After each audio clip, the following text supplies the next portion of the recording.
हमारे खुदावंद यीशु की अंजील मुकद्दस लूका के मुताबिक उसका 24वां बाब 13 से 35 आयत तक। उसी रोज शागिर्दों में से दो अमवास नामी एक गांव की तरफ जा रहे थे जो यरूशलेम से तकरीबन 60 गलवा दूर है, और इन सब बातों की बाबत जो वाक़ई हुई थी आपस में बातचीत करते जाते थे। और ऐसा हुआ कि जब वो बातचीत और पूछ पाछ कर रहे थे तो यीशु आप नज़दीक आकर उनके साथ हो लिया, लेकिन उनकी आंखें बंद की गई थीं ताकि उसको ना पहचाने। उसने उनसे कहा, ये क्या बातें हैं जो तुम राह में आपस में करते जाते हो? वो गमगीन से खड़े हो गए, और उनमें से क्लाउपा नामी ने जवाब में उससे कहा कि क्या यरूशलेम में तू ही एक मुसाफिर है और फक्त तू उन बातों से ना वाकिफ है जो इन दिनों उसमें वाक़ई हुई हैं? उसने उनसे कहा, कौन सी बातें?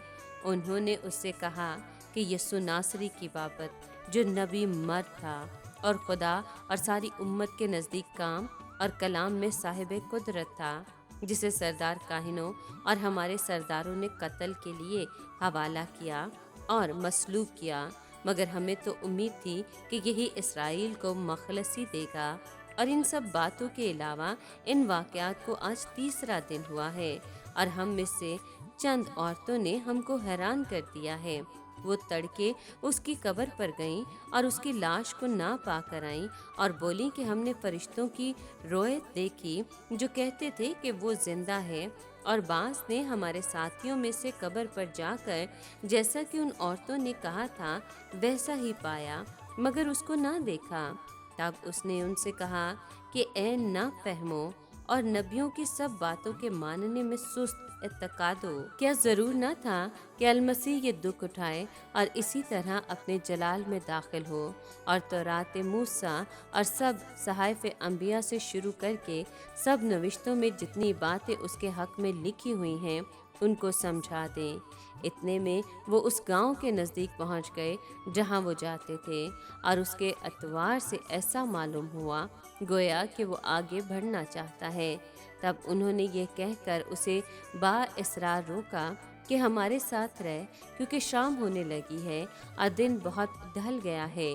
बस वो अंदर गया ताकि उनके साथ रहे, और ऐसा हुआ कि जब वो उनके साथ खाना खाने बैठा तो उसने रोटी लेकर बरकत चाही और तोड़कर उनको देने लगा। इस पर उनकी आंखें खुल गईं और उन्होंने उसको पहचान लिया, और वो उनकी नज़र से गायब हो गया।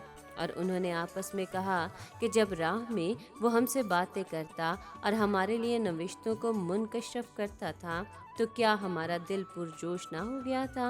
और उसी घड़ी उठकर वो यरूशलेम को वापस गए और उन 11 और उनके साथियों को इकट्ठा पाया, और वो कह रहे थे कि खुदावंद सचमुच जी उठा है और शमाउन को दिखाई दिया है। तब उन्होंने सब कुछ बयान किया कि राह में क्या क्या हुआ और क्यों कर उन्होंने उसे रोटी तोड़ने के वक्त पहचाना। पाकलाम के पढ़े और सुने जाने पर खुदावंद की बरकत हो, खुदा का शुक्र हो। अजीज दोस्तों, आज के कलाम में हम